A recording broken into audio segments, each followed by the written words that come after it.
Masechet Baba Batra Daf Kaf Dalid. We are in the middle of discussing the statement of Rabbi Chanina, Rov v'karov holchin achar harov. If we have a doubt about a certain item, and if we follow the majority, then we would rule one way. If we follow the proximity, what's near to, then we would rule a different way. Then Rabbi Chanina says we follow the majority. So we're asking some questions, and we're also going to bring some proofs regarding this statement of Rabbi Chanina. And here is a challenge against him.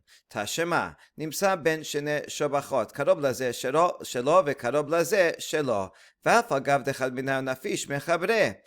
Mishnah, our Mishnah here, says that if one finds a chick right between two dovecotes, so who does it belong to? Well, if it's closer to dovecote A, then it belongs to the owner of dovecote A. If it's closer to dovecote B, then it belongs to the owner of dovecote B.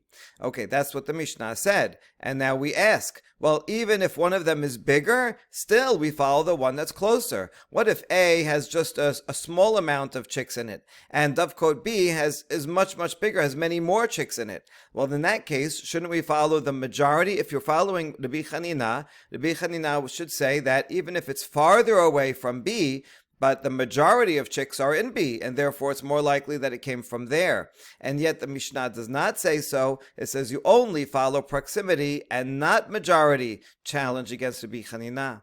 And our answer is that our Mishnah only applies when both dovecotes are exactly equal in size. But you're right, if one of them was bigger, had more chicks in it, then even if it was farther away, we would assume it came from the majority. Now we ask, well, why don't we go by the majority of the whole world? In other words, this chick might have come from elsewhere, maybe not from these two dovecotes that is closest to. It could have come from somewhere else farther away. And if we look at the majority of chicks and majority of dovecotes around the whole world, then most of them don't belong to Mr. A nor to Mr. B, and therefore it should just be finders keepers, and none of these two can claim it to be theirs.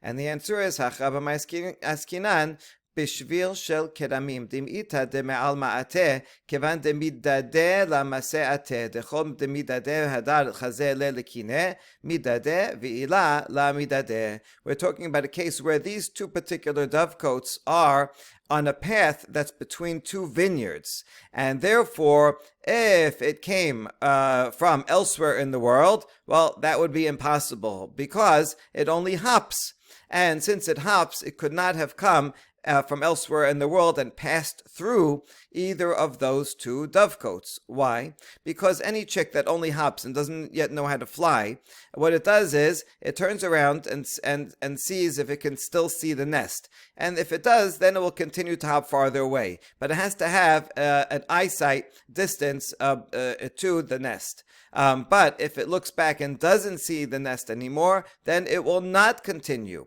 And therefore, since these two dovecotes are between two vineyards, if it came from some dovecote outside the vineyard, then it would not have, the chick would have gone up to the vineyard line, but it would not have gone into the vineyard, because then once it's in the vineyard, it wouldn't be able to have a direct line of eyesight to its original dovecote, and would not have gone further, would not have passed through the vineyard. And so that's how we answer it. But indeed, you're right. If it was in, these two dovecotes were in an open area, and then it would be possible that the chick actually came from elsewhere, then we would have to follow the majority of elsewhere and not the proximity. So in the end, we are putting so many limitations on this particular Mishnah in order to make it fit into Rabbi Chanina, such that Rabbi Chanina ends up being authoritative. Amar Abaye, af ana nami tanena, dam shenimsa baperos dor sefekot tameh, shechezkato min hamakor, v'afagav di'ika aliyah dimikare ba. Abaye says, I want to bring a proof from a Mishnah to support Rabbi Chanina that, again, we follow the majority and not proximity. It's a Mishnah Masechet Nida, which compares female anatomy to a house that has a corridor and an upper story and an inner room. And so, if one finds blood in the corridor, that's equal to the cervical canal. So a woman finds blood there, and she doesn't know where it's from. If it's from the makor, that's the uterus, then that's nida blood, and that would make her tameh. However, it could also be from something called the aliyah, the upper room. It's not clear anatomically what this corresponds with, but it's some place that can bleed, and it's closer to the cervical canal than the uterus. So this is closer, but not much blood generally comes from it. This could be equivalent to a wound. If there's a wound somewhere in or near the cervical canal that bleeds, that blood would be tahor. But it doesn't. That's not found so often, less often than blood from the uterus. Okay, so this Mishnah says that if one finds blood in the cervical canal, then you have to assume that it's tameh. Why? Because we have a chazakah that it most likely comes from the uterus. And even though there is the upper story, which is closer, it's closer in proximity, nevertheless, we follow the majority of blood, which comes from the uterus. So you see here that when it comes to majority versus proximity, this Mishnah says we have to assume it's tameh because we follow majority, a proof for the bichanina. Amar le Rava, Rova masui kamart, Rova masui leka lemanda amar. Rava says, no, this is not a good proof because here we have not only majority, that the majority of blood comes from the uterus and not from that upper story, but also matsui, also frequency. They have to take that into account as well. And most times when a woman bleeds, not only the amount of blood, but also the frequency of the amount of time she bleeds is also from the uterus, and less often and less blood from the upper story. And in that case, when you have both majority and frequency, then everybody agrees that you follow the majority and the frequency and you ignore the proximity. This is not a proof that if you didn't have matsui, if you didn't have the frequency, you only had majority and proximity, then still this would not be a proof that you definitely follow the majority. It could be you follow the proximity, and here it's only because you have the frequency as well. So Abaya says it's not that it's a disproof, but it's not necessarily a proof. Now, how does Rava know this? Detaneh Rabbi Chia. He quotes a baraita of Rabbi Chia.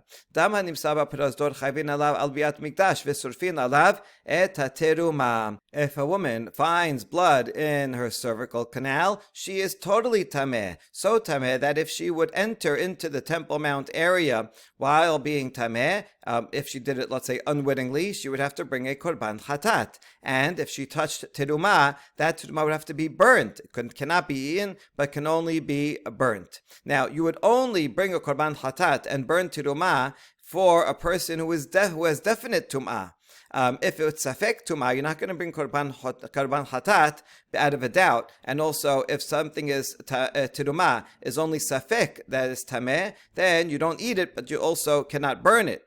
And so we see from here that this blood, even though we're not sure if it's now found in the cervical canal, if it came from the uterus or it came from somewhere else, because this is rov and matsui, this leaves the realm of being a doubt, a case of safek. See, if you didn't have matsui, then you say, oh well, it's a safek, we'll follow the rov, but we're not sure. But Rava proves from this baraita that because you have rov and matsui, it's not even a safek. This is considered definitely tameh, and therefore this is not a good example to prove that Rabbi Chanina is correct, and Rava therefore shows that Abaye's proof is not valid. Ve'amar Rava. Now we're going to quote another statement of Rava. This statement of Rava is going to actually contradict what Rava just said, which the Gemara will deal with in a second. Shema mina Rabbi telat. Shema mina rov karov helech achad harov. Rava says we can learn three things from Rabbi Chia's baraita. The first one is that if you have a majority and proximity, you follow the majority. Now this is very strange because this is what Abaye said, and Rava just disproved it because over here you have not only Rav but also Matsui. And yet over here Rav comes and says, oh, actually this is a good proof. Okay, the Gemara will address this in a minute. Ushma mina ruba deoraita, ushma mina ita lidrebi zera. We also learn that a majority is a deoraita principle, that we follow the majority. Because if you didn't follow the majority, then, for example, here, you would not say that you burn the teruma just based on majority, that the majority of blood comes to you from the uterus. And so you see that following the Rov is a deoraita principle. And we also learn that Rabbi Zera is correct. What did he say? Damar Rabbi Zera, afal pisha delatot medina neolot. Rabbi Zera is talking about a case found in Masechet Ketubot, that there are 10 stores in a city, 9 sell kosher meat, 1 sells non-kosher meat, and someone found meat outside the store, in the street, in the middle of all the stores. If he went into one of the stores, that's a different story altogether. He found it outside, and the halacha is you follow the majority. Since the majority are kosher stores, you can assume that this found piece of meat is kosher. The Gemara comes and says, well, maybe that's only true if the gates of the city are open, and it's also possible that it came from elsewhere, and we're assuming that all the meat that comes from elsewhere, all in the surrounding areas, is also kosher. And maybe we can only eat that meat because we have a double majority. The majority of local stores are kosher, and the majority of stores outside the gate are also kosher, and that's why. But maybe you need a double majority, and one majority would not be enough. On that statement, Rabbi Zera said, no, even if the gates of the city are locked, and we know that no meat came from elsewhere, one majority is sufficient. So we can prove from here that Rabbi Zera is correct. And now what's the connection between pieces of meat found near in the middle of stores and a woman who sees blood in her cervical canal? Because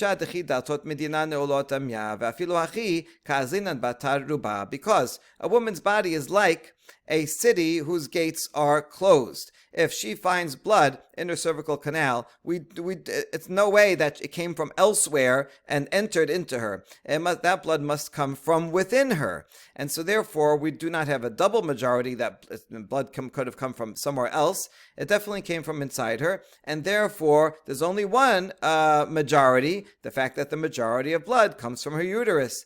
Against the proximity of the upper chamber. And so we see that Rabbi Zera is correct, because just like in the case of a woman where there's only one majority, we follow that majority. So too in the case of kosher meat, we follow one majority and we do not need two majorities. Now we ask about the contradiction within Rava. Isn't Rava the one that said that there is no proof from the Mishnah in Masechet Nida, because there you have not only majority but also frequency, and everybody agrees it's like not even a safek, and therefore there's no proof from here to a case where you have just it off without matsui versus proximity. So, but now he just said that this is a proof for the Chanina, and before he said against Abaye that it's not a proof for the Chanina. And we answer, Hadar be Rava me'ahi. Rava changed his mind about what he said up here earlier, and in the end, he says, you know what, Abaye, I think it is a good proof. That point I said about frequency, I withdraw it, and I consider this a case of majority versus proximity, and you see that we do follow the majority, and therefore it is a good proof for Rabbi Chanina. Itmar, Chavit shesafa benahar, אמר רב, נמצאת כנגד עיר שרובה ישראל מותר, כנגד עיר שרובה נוכרים אסירה. ושמואל אמר, אפילו נמצאת כנגד עיר שרובה ישראל אסירה. אמור מהי דקירה עתי. Alright, we have a machloket about a barrel of wine that's found floating in the river. And the Rav says, well, how do you know? Is it kosher or non-kosher? If it's from Jews, it's kosher, but if from non-Jews, then it's stam yenam, and it's not kosher. So Rav says, let's see. If it's found near a city that has a majority of Jews, then we'll follow that majority, and that will be permitted. But however, if it's near a city that is a majority not Jewish, then we'll assume it's from that city. In other words, we're going to follow the proximity. What city is it near? And Shemuel, however, says that even if it's next to a city, it's across the river from a city that's mostly Jewish, nevertheless it's prohibited, because Maybe it came from upstream, from a place called Dikira, which is majority not Jewish, and then maybe the stream brought it down here, and therefore Shemuel says, well, we have to follow the majority of all the people in all the cities that live upstream of the river, which is a majority non-Jews. We're talking about in Bavel, the majority of Bavel, most people live on next to the river, and most people are in Bavel are not Jewish, and therefore you'd have to follow the majority, not the proximity. So lema b'Rabbi Chanina kami palge demor itle Rabbi Chanina umor letle Rabbi Chanina. So it would seem that this machloket between Rav and Shemuel is about whether we agree or disagree with Rabbi Chanina. For Shemuel would say, I agree with Rabbi Chanina. We follow the majority of all the people around. It doesn't matter that it's proximate to this Jewish city, because we have to look at the majority of all the people anywhere it could possibly have come from, and the majority of people are not Jewish, and therefore the barrel is not kosher. Whereas Rav says, no, we follow the proximity, because it's near a Jewish city, then it's probably from the Jewish city, and he ignores the majority of all the people around, and so Rav seems to disagree with Rabbi Chanina. Is that right? And we say not necessarily la dekula amait lehud Rabbi Chanina. Could be everybody would agree that we follow the majority. Hacha behakami palge demor sabarim ita demahai dekira atai ikule ufshure hava mitbe'ela umor sabar khalifa denara nekat ve'atai. Rather, they are arguing on the following. Everybody agrees that you follow the majority. However, Rav thinks that if it came from that place called Dikira, that's impossible, because there are currents and bays and inlets, and it definitely would have gotten stuck in one of those and gotten diverted, and it would have sunk along the way. In other words, it's not just that he's not following the majority. He agrees that the majority of people are not Jewish. We have to take that into account. But the river is such that it's basically impossible that a barrel would come from far away. It wouldn't make the trip. And so therefore we can assume it comes from the local town, and if the local town is Jewish, then it's kosher. And Shemuel thinks that the force of the river is sufficient to carry it and bring it all the way here. He thinks that the current is strong enough that it will bring things from far away, and therefore we have to follow the majority of everybody who is along the river, wherever it could have come from, which is mostly not Jewish. One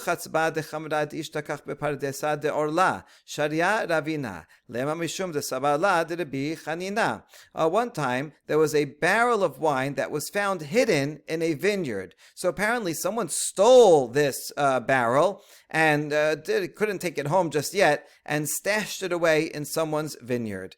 Now the question is this vineyard happens to be Orla. It was planted within 3 years, and so if the barrel of wine comes from grapes from that vineyard, it's going to be prohibited. But if it came from a different vineyard, and most vineyards are not Orla, most of them are kosher, then it would be kosher. And so we want to know. We found this barrel, the thief ran away, whatever, and now we found it, and we want to know, is it kosher or not?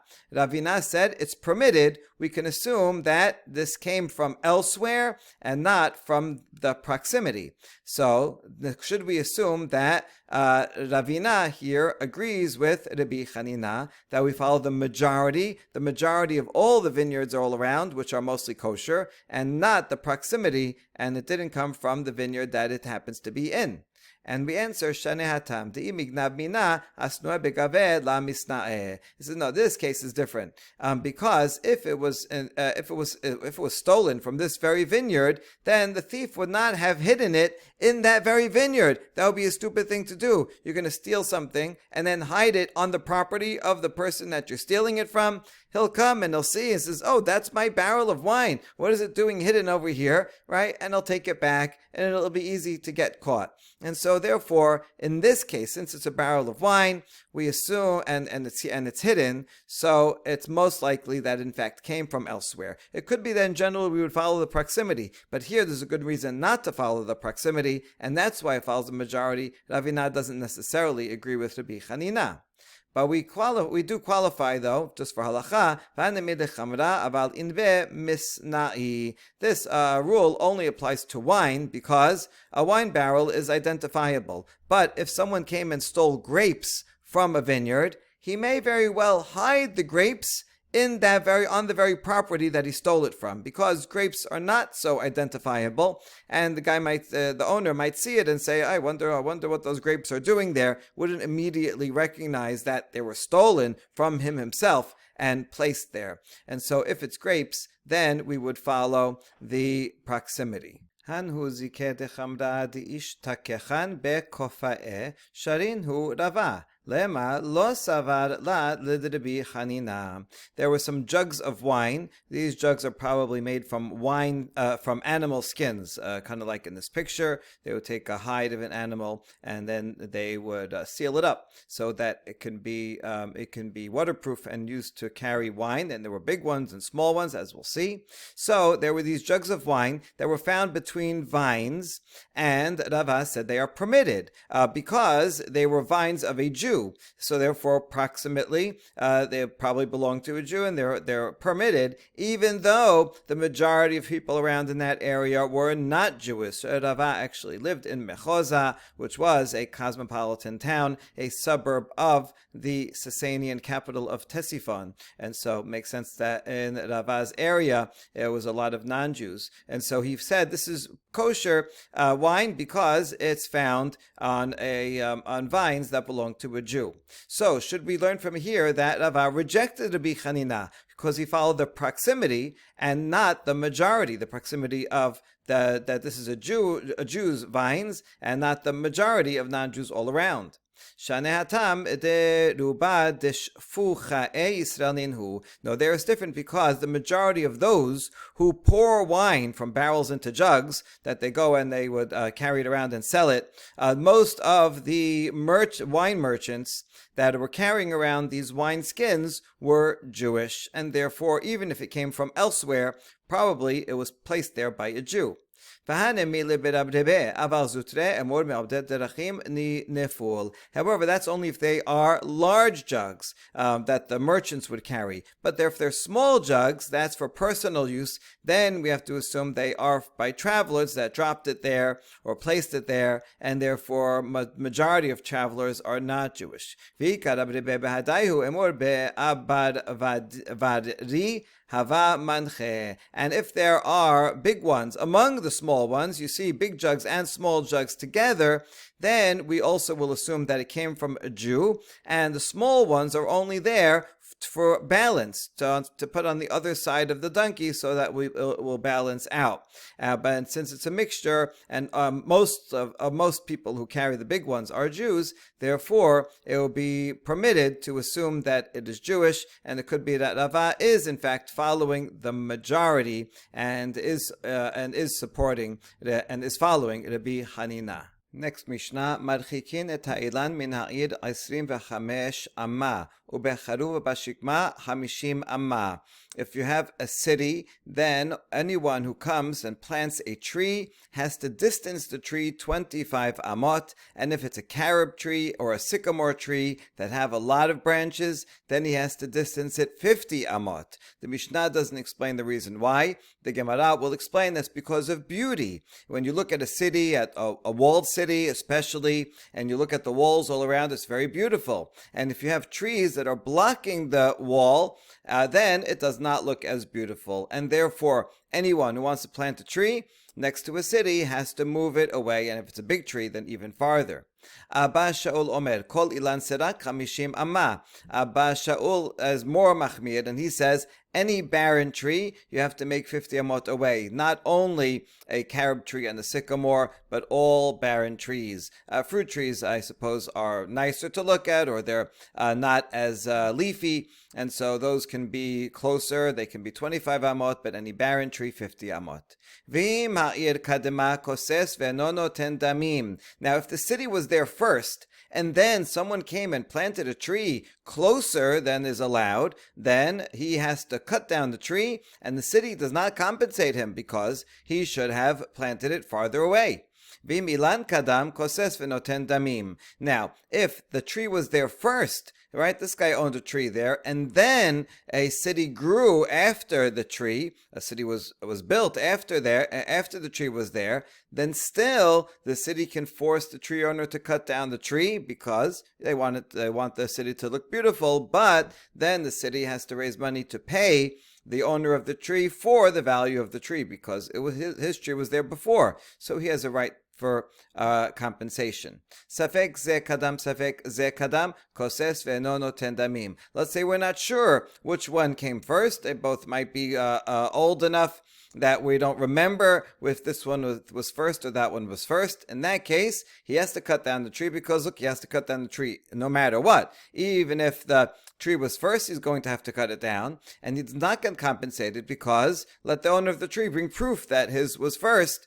And then he could get compensated. If it's in doubt, that means there's no proof, so then he does not get compensated. My ta'ama, what's the reason that a tree has to be planted far away from a city? Amar ulam mishum noi ha'ir, because of the beauty of the city, that you look at the city walls, like when you see the old city walls of Yerushalayim, right? It's very beautiful when you can see them planed without trees blocking the view.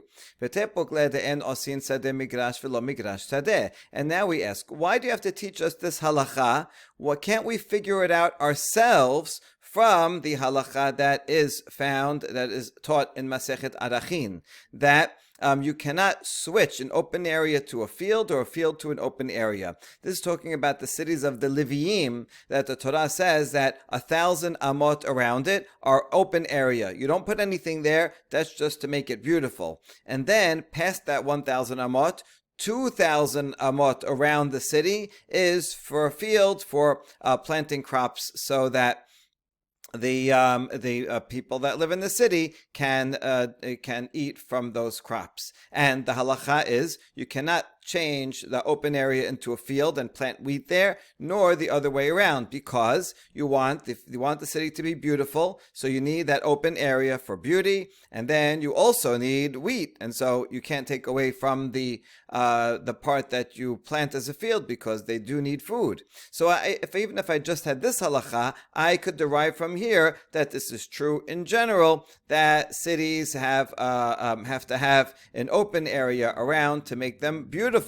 So why can't I derive it from here? La sricha le Rabbi Elazar de'amar osin sadeh migrash u'migrash sadeh hacha mishum no ya'ir v'la abdinan. Oh, you're right. Well, you could figure it out from there for the majority opinion. We only need this Mishnah here for the opinion of Rabbi Elazar, because he thinks that one is permitted to make a field into an open area and an open area into a field. If that's what the people of the city want, they can do that, and they can plant the whole area right outside the city. They don't have to leave an open area. So, since that's true regarding those cities, I would not know this halacha. So that's why this Mishnah has to tell me that even Rabbi Elazar would agree that for the beauty of the city, you cannot plant trees closer than 25 or 50 amot from the walls of the city. And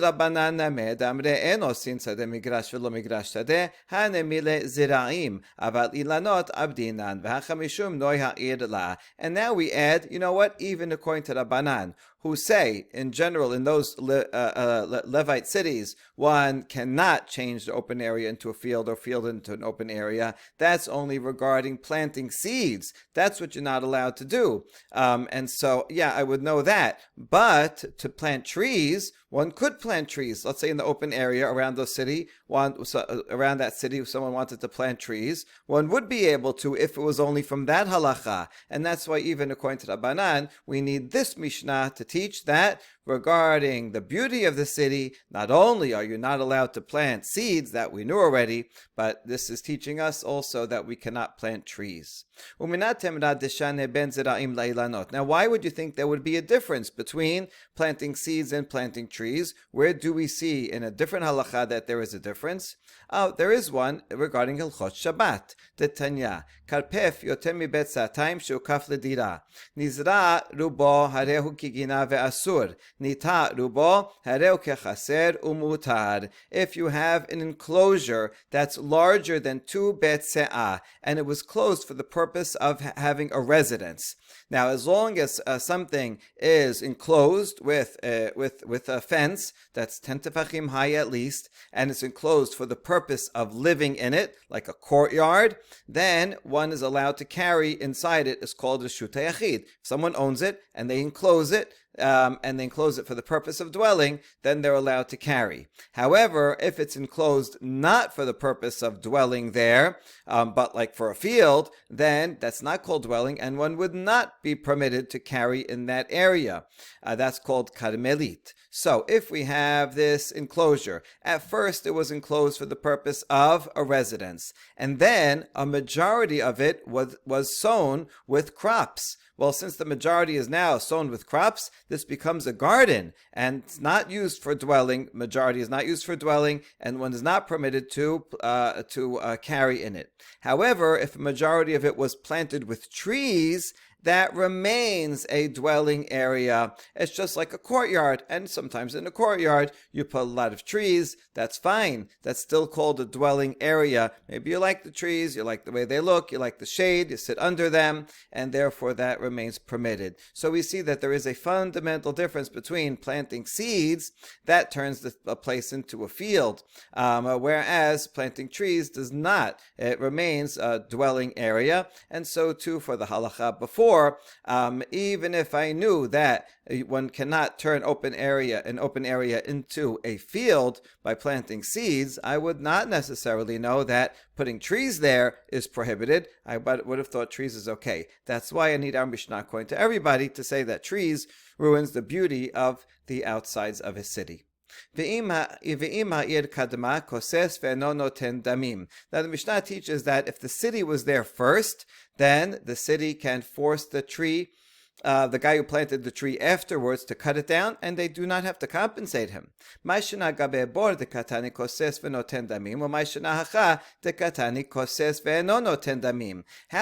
this case different from the Mishnah that we're going to learn on the next daf?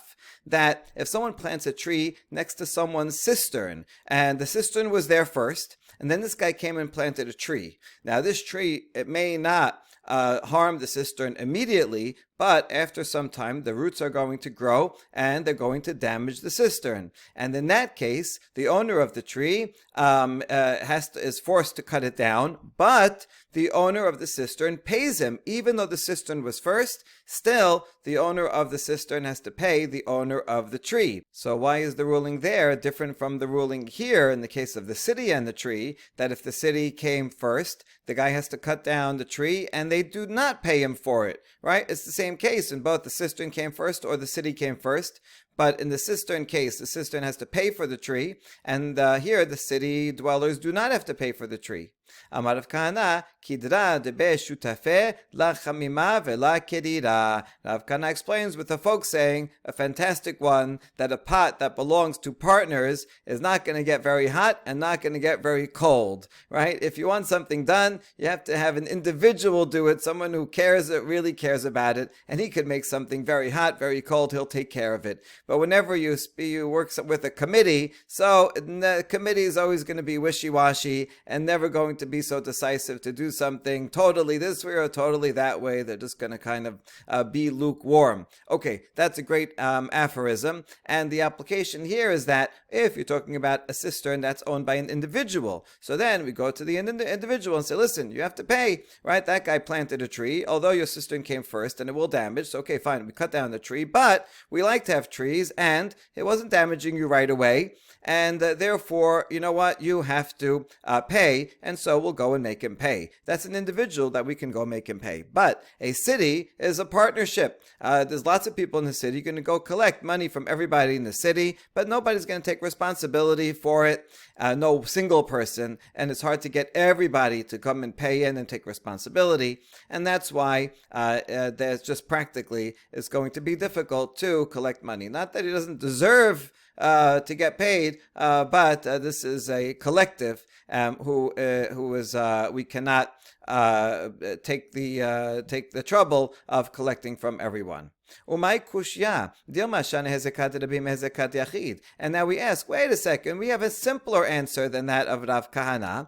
Maybe damage to the public is different from damage to the individual. When you're damaging the public, that's you're damaging the whole city. So what are you doing planting your tree, damaging the public? Just cut down your tree, you don't get any compensation. Whereas if you're damaging an individual, that's different. That's not as bad. And therefore, although you have potential damage here eventually that the roots will cut it down, but it's not so bad. So yes, you have to cut it down, but you deserve to get compensation. So that's a simpler answer.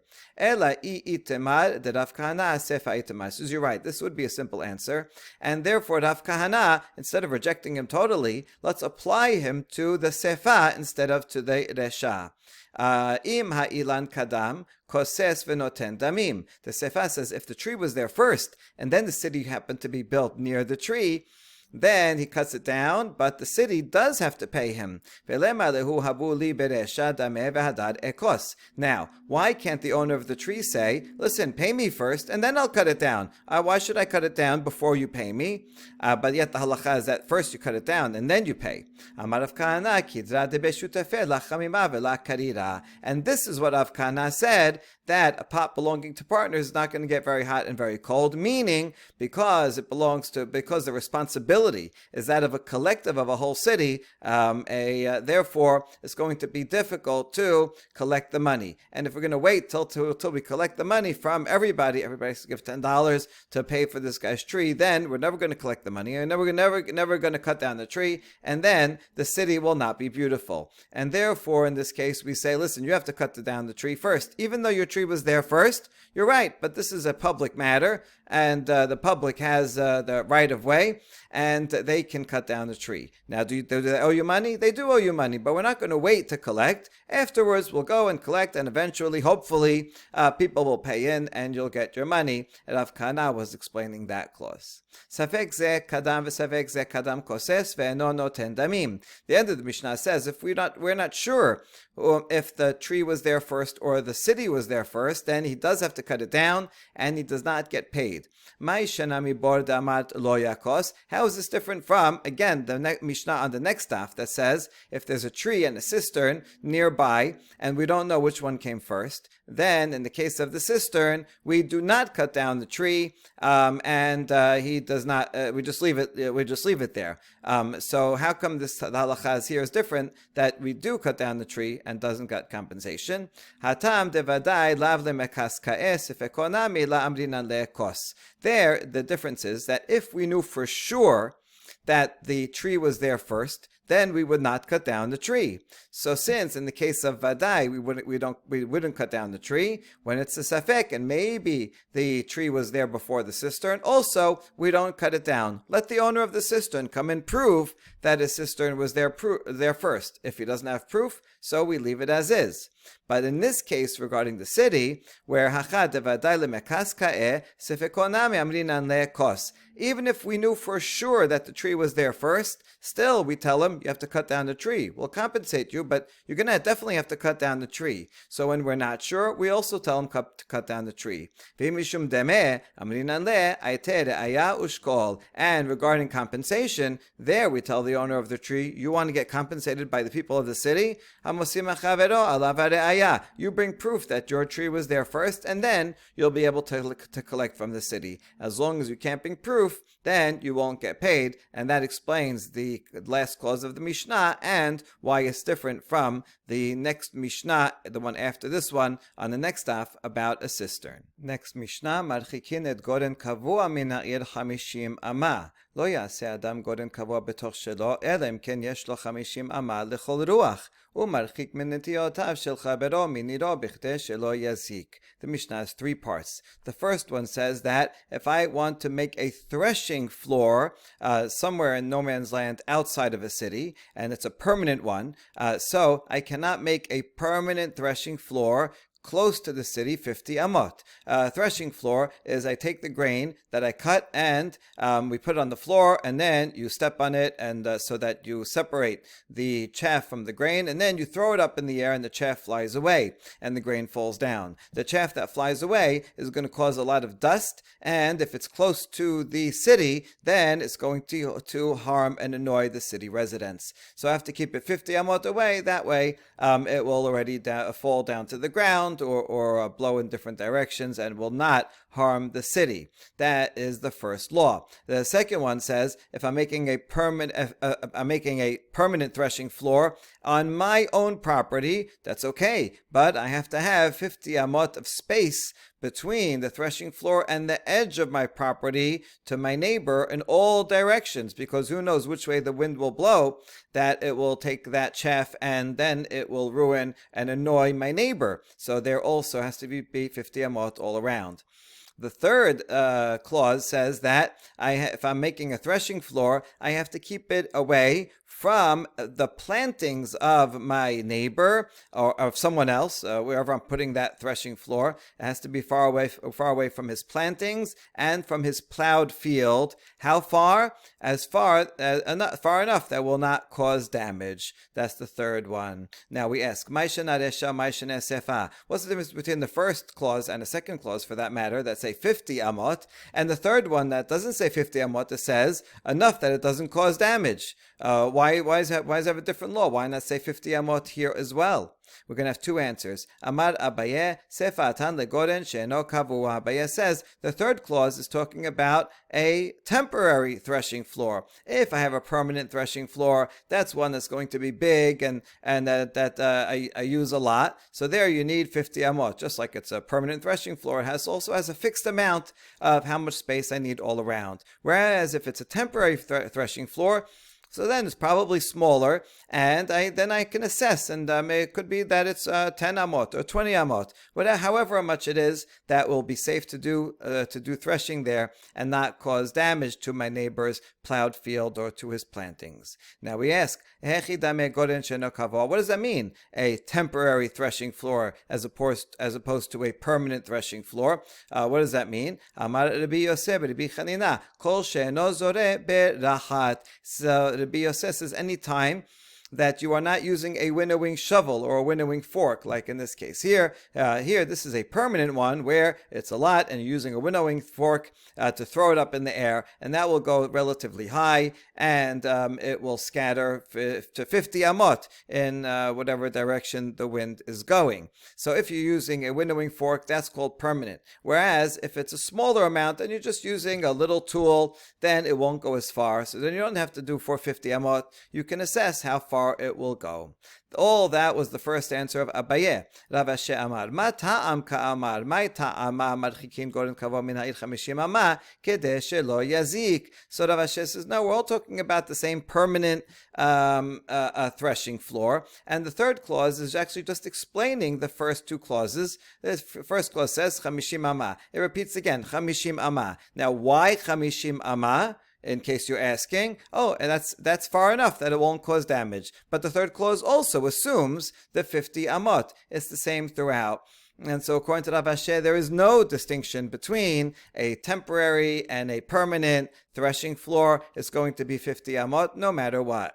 Now we're going to challenge the opinion of Abaye from the following baraita. Marchikin goren kavua min ha'ir 50 ama. Uchshem shemarchikin min ha'ir 50 ama, kach marchikin midilu'av, mikishu'av, mineti'otav, miniro shel chavero 50 ama, kedeh shelo yazik. Bishlama l'Rav Ashi nicha, ela l'Abaye kashya, kashya. You have to make your permanent threshing floor 50 amot away from a city. And just like you have to make it 50 amot away from a city, so too if you're making a threshing floor near someone else's plants, You have to keep it away, 50 amot away from his gourds, from his cucumbers, plantings, and from his plowed field, enough that it will not cause damage. So 50, it says 50 amot, and it also says enough that it will not cause damage. So this makes sense according to Rav Asher, who similarly said in the Mishnah, the structure of the Mishnah, according to Rav Asher, is basically the same as that of the Baraita.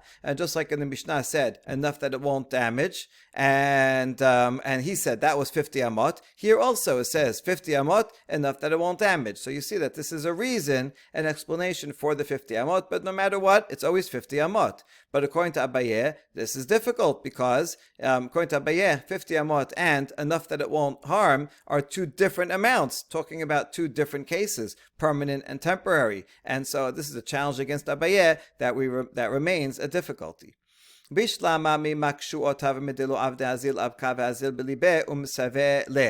we want to just clarify this baraita itself.